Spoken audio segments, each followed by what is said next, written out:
It's 7:07. I'm Daedalus Howell, and we're here with the first supervisorial, such a word, supervisorial district supervisor, Susan Gorin. Thank you for being here. I'm delighted to be here. Thank you for inviting me. Oh yeah, this is a get for us. You're a big get for us. This is the thing, you know. The last guy we had on, you know, was nothing compared to. Oh, I bet he was a lot more interesting than what I'm going to be talking about. Oh no. So your life in politics is really dynamic, right? Did you plan to be in politics? I was at a community dinner on Wednesday night, and people wanted to hear about my life, and I sort of went through the step by step.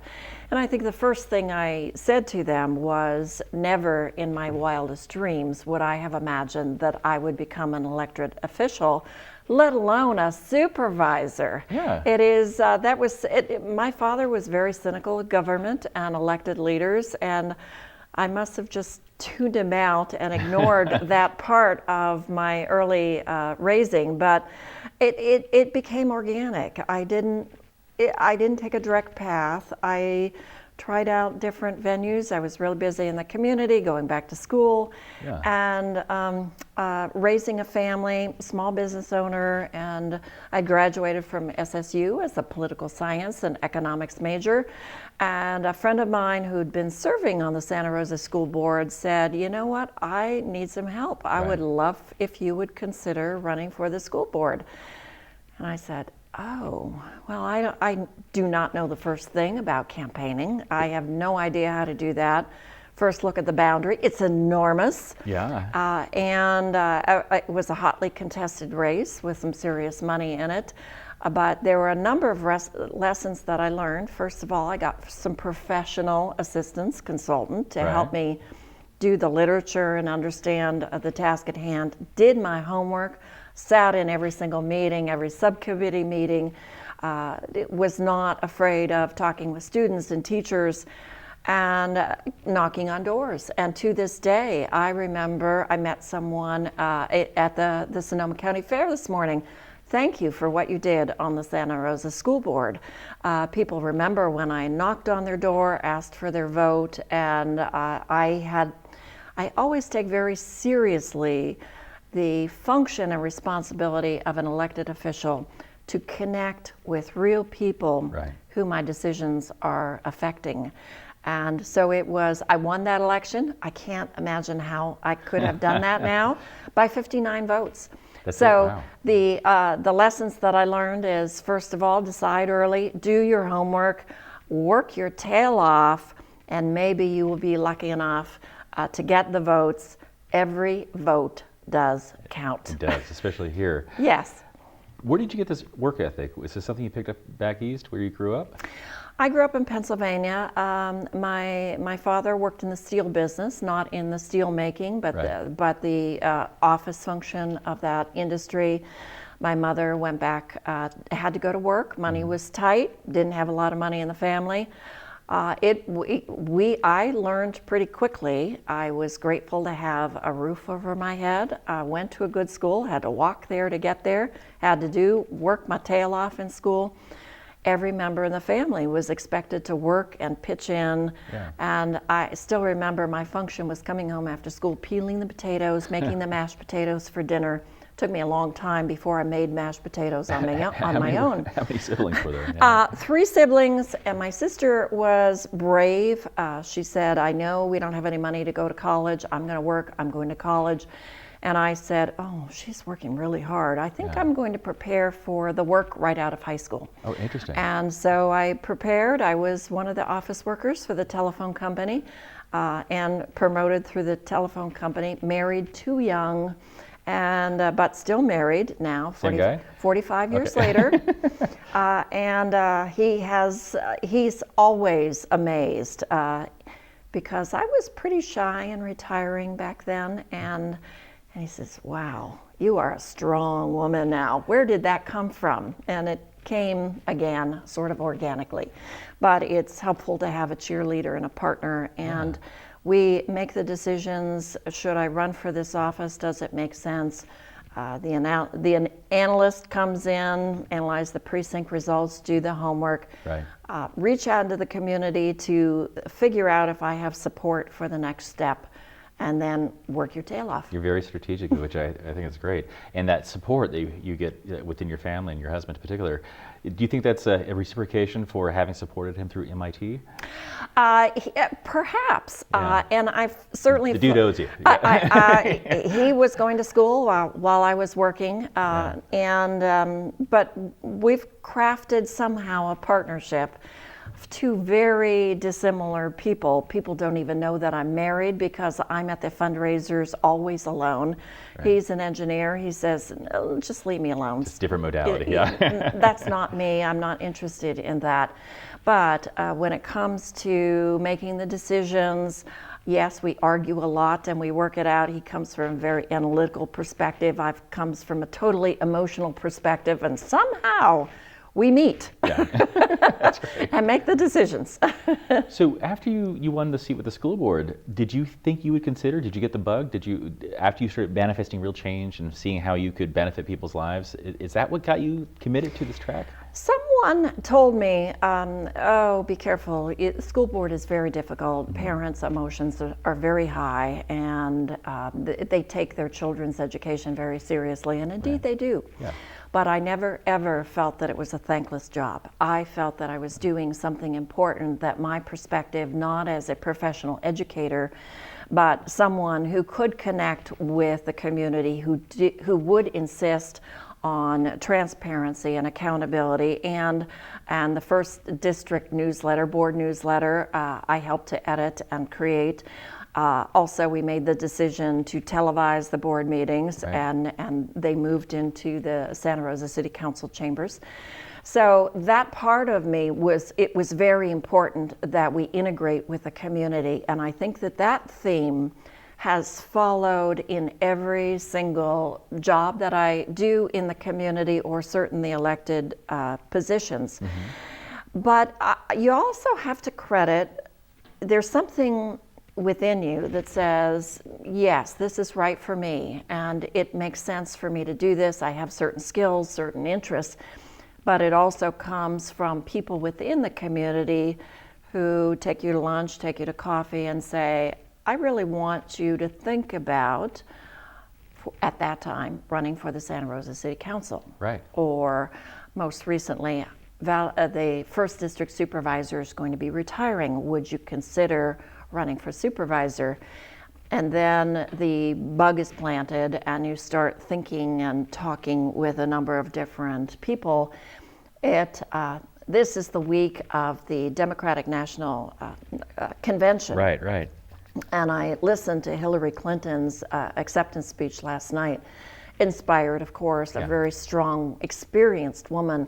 But what resonated in her speech with me was going back to her original book, It Takes a Village. Right. And I tell anybody who is thinking about running for elected office or serving, look for your village, find your village, because it's not one person, one candidate out there doing everything. It is a village of folks introducing you to the community, holding house parties, being willing to walk precincts, telephone, raise a little money. It's and offer ideas and suggestions on messaging and issues. So it's that part of it is the fun part of running for election. And as an elected official, I consistently remember that it's not just me up here making a decision. I check back in with my village, and the village expands and becomes more diversified with each position. So I need to do frequent check-ins. What are the issues? How are we doing? What should we work on together now? So it's that part of it is the fun part. Well, let's come back to that in a second. You're watching 7 to 7 with Supervisor Susan Gorin. We'll be right back.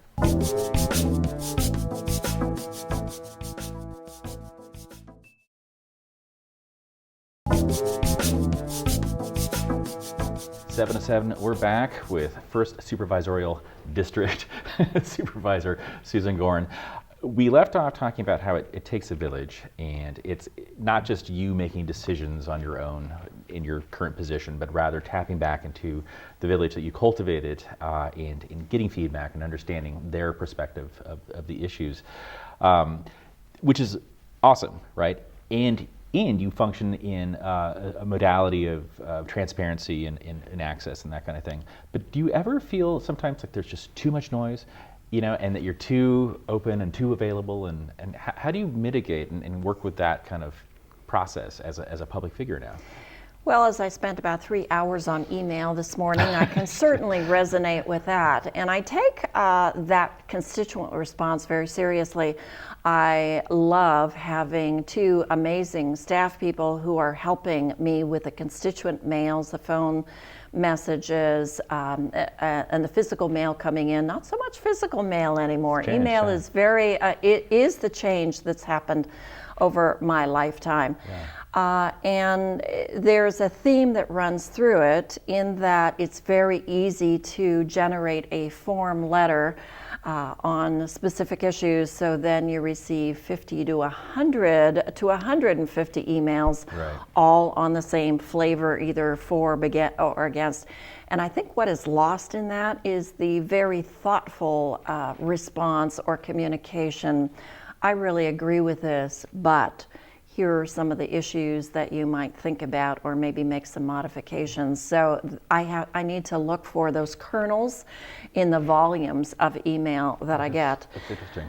But again, I need to check in with the folks so that I understand the various perspectives of the constituency, the stakeholder groups. Okay, they support this, they don't support this, but where is the magic middle? So I wonder if like the form letter, phenomena has eroded the brain trust that you can tap in the public. If people took the time to write their own considered sort of suggestions for you, or share their concerns in their own words, would it be more dynamic? Could you get more out of it?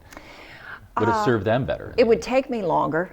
Surely, because then I'd really have to go through point by point of 150 emails, and so it might make the job more challenging. But I also wear my citizen participation hat. I know that I've encouraged people to talk with elected officials on a certain issue.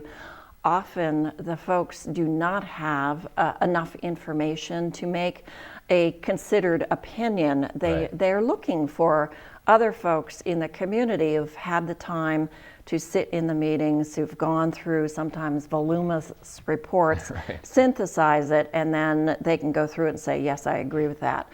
So I see it from both sides. I get a lot of whack job emails, just weirdos wanting to reach out and share whatever they're interested in. Do you get a lot of that kind of weird stuff? I don't get a lot. I get some. There are certainly... You got John's email, apparently. I did, or someone did. This is good. That's why I love working with staff. If you depended on me, we would be meeting 6 months from now. That's when he sent it. Well, see, that rests my point. There are not many wacky people out there. If they take the time to look up an elected official, they usually have something serious to write and a very specific point of view. And I wouldn't call them wacky people, but people take pension reform very seriously, and they want me to do certain things, and so I go out of my way to explain all of the things that the supervisors have done and how we're moving forward. And usually, more often than not, that gives them more information that they can either go back to their very firm opinions, or they can respond as a lot of them do. Gee, I didn't know that. Thanks for responding. Thanks for looking out for us. Or potholes, or any number of different things. But there are folks who believe that they are the appointed community spokespeople for solving whatever issue concerns them. And they're very, very frustrated to learn. I think the theme of the last couple of weeks is every person in Sonoma County wants us to put a stop sign on their corner because the traffic is going too fast, and they think that the stop signs are the solution. And they're very frustrated and angry when we and the professionals, the traffic engineers, have to say, we have to do a radar survey, and it has to have a warrant, because if that doesn't happen, then law enforcement cannot enforce the stop sign. It will do you no good. But they're frustrated in their lives about some of the things that they feel powerless about. often quality of life issues, and they want a solution, and I'm not able to offer them an easy solution. Well, I was going to ask you, what are the top sort of complaints, for lack of a better term, that people have been sharing with you? Well, most recently it has been a flavor of the pension reform, because Right. our pension advisory came back with that.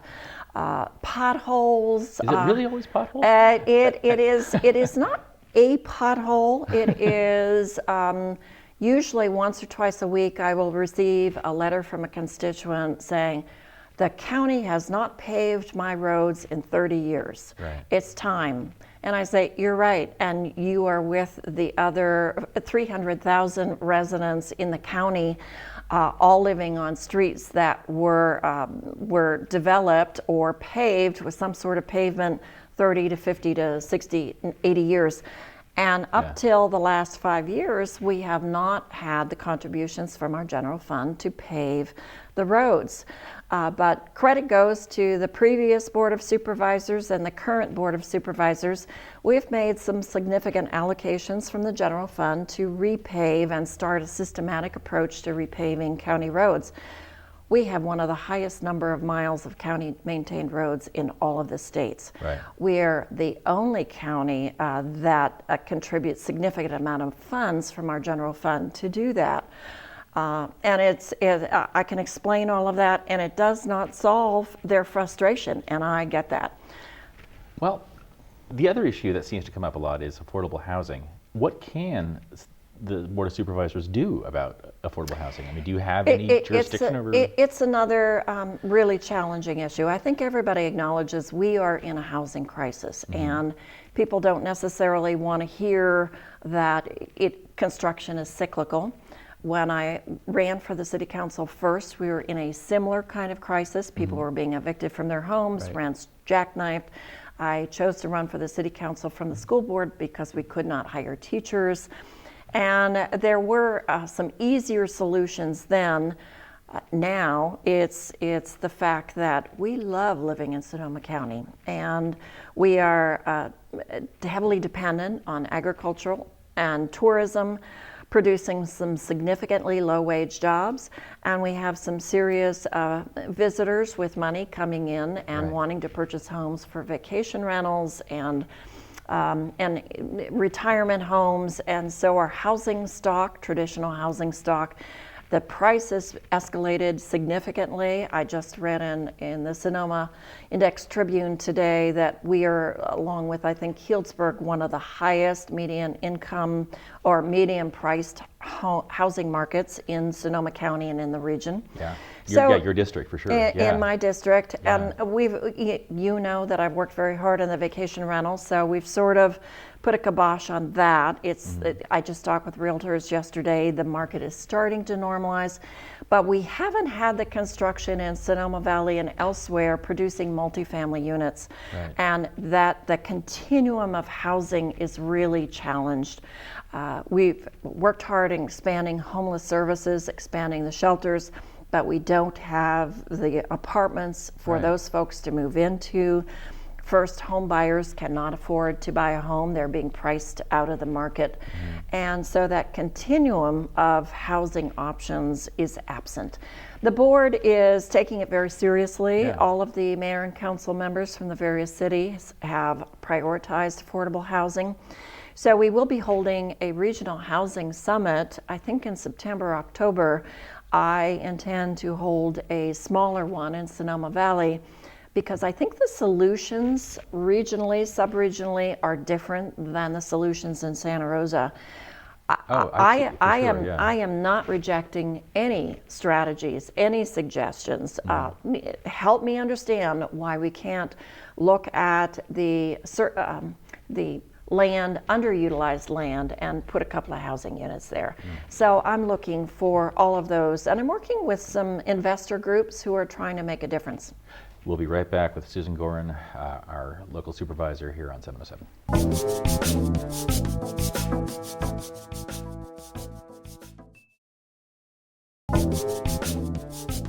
And we're back on 707. I've got first supervisorial district supervisor Susan Gorin, and we're having a chat. We're talking about the housing issues here in Sonoma County. We're talking about how they may be amended, but ultimately it comes down to how you guys work on the Board of Supervisors. How do you make that dynamic? And it seems like a very dynamic group of people. How do you get along? We actually, I've served on a city council that was somewhat divisive. I've served on a 7-member school board and 7-member city council, and it gets a lot more complicated because there are more opinions. But again, when you're talking representation, it's sometimes easier if you have more people that weigh in on certain issues. Yeah. The board works very, very well together. We respect each other. We appreciate the differing experiences and attitudes that each person brings to the discussion.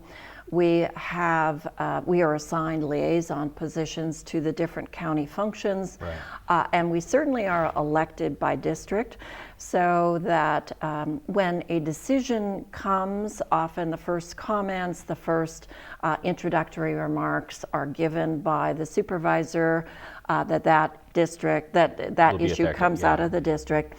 Or if you are a liaison to criminal justice, for example, as I am now, you get to introduce the item and weigh in because you've been attending a lot of those meetings. Right. So I think we understand and appreciate the varying perspectives and divisions. It doesn't mean, however, that we are in agreement with each other 100%. Right. And so it is you have to, at the supervisorial level, you go into it that you recognize you are going to disagree at times. Okay.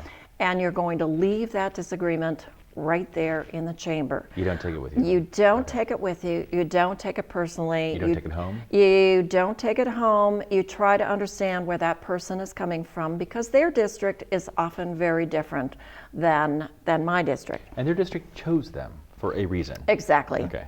So they have legitimacy and important points to make.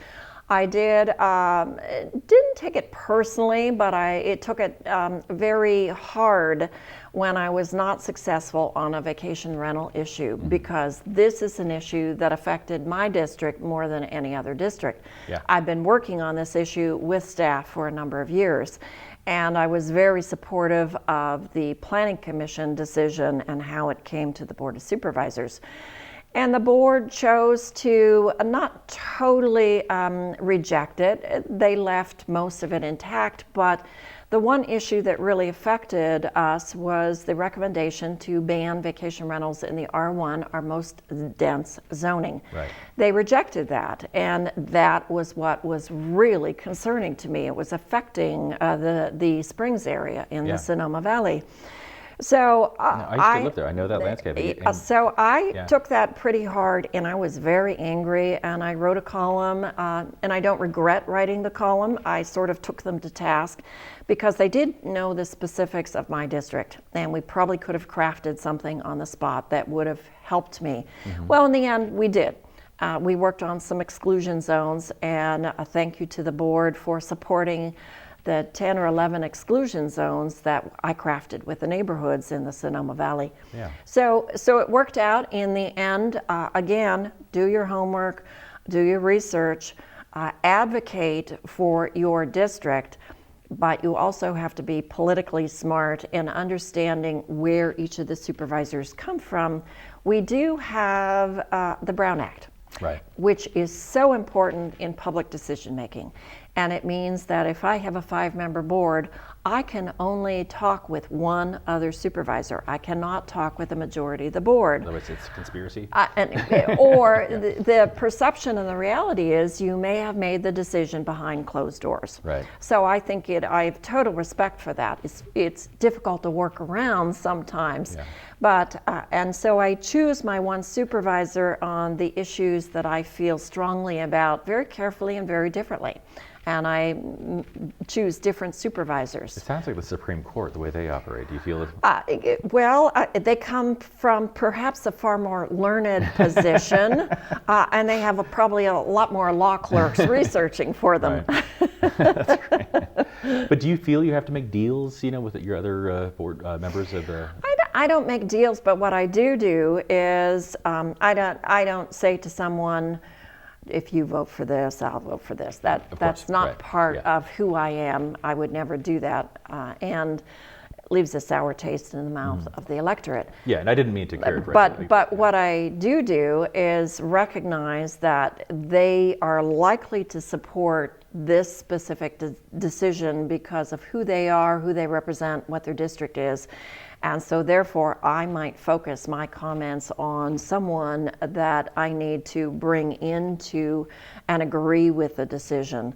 And again, we give the supervisor who is most directly affected by the decision a lot of latitude. Right. And I often will look to him or her for their opinion because I know that they've done some work on this. Yeah. But if it's an important public policy or land use, we are all independent and making decisions that have ramifications across the county. How closely do you guys work with the cities? We need to work closer with the cities.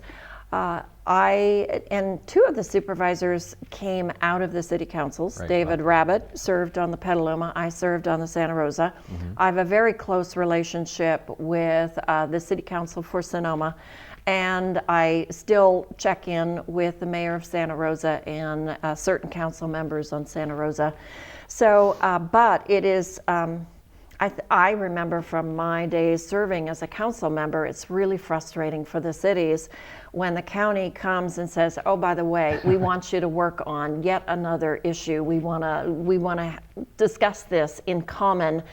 And they roll, metaphorically or really, roll their eyes and say, "We don't have the staff people, we can't do it, talk to us next year, 2 years, whatever."